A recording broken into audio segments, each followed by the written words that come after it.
Alright guys, this is part 2 of this video, captive bred versus wild caught, and you can actually hear her if you were here right now. My hands are suffering for this video right now. This is the difference between a wild caught species and a captive bred species. Now this is not a great example.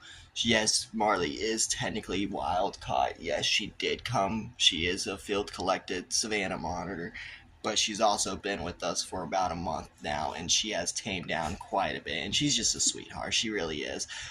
But you can tell she's hissing up a storm. She is being moody. She was clawing the crap out of my hands when I was trying to move her, and she's probably going to jump off here and head towards Chelsea in a second.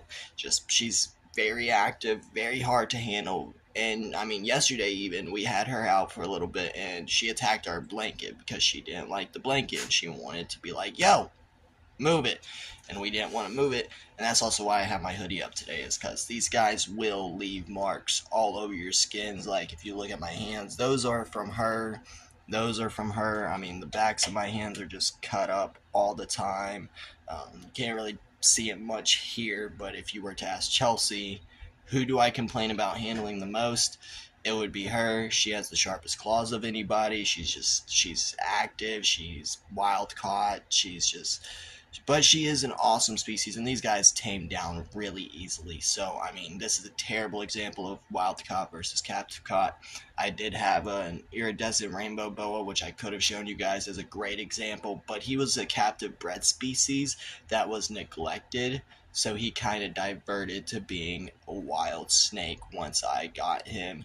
I mean, I was able to tame him down a little bit, but the situation just wasn't working out for us, so we did rehome him to a great facility that has a bunch of boas and a bunch of Burmese.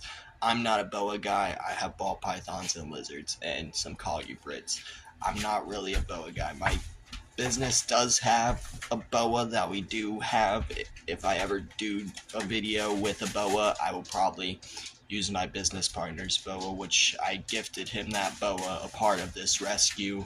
It was a rescue situation. I rescued 2 boas and I gifted one to him, and I kept one for myself, and it just did not work out.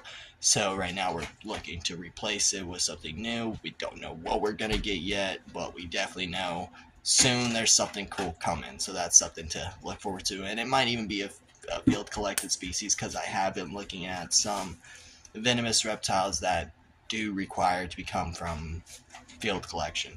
But there's a difference between what I do and what these guys do. Is this was taken out of its home. I take them out of situations where they've evaded the area and now they need to go, and that's what I do.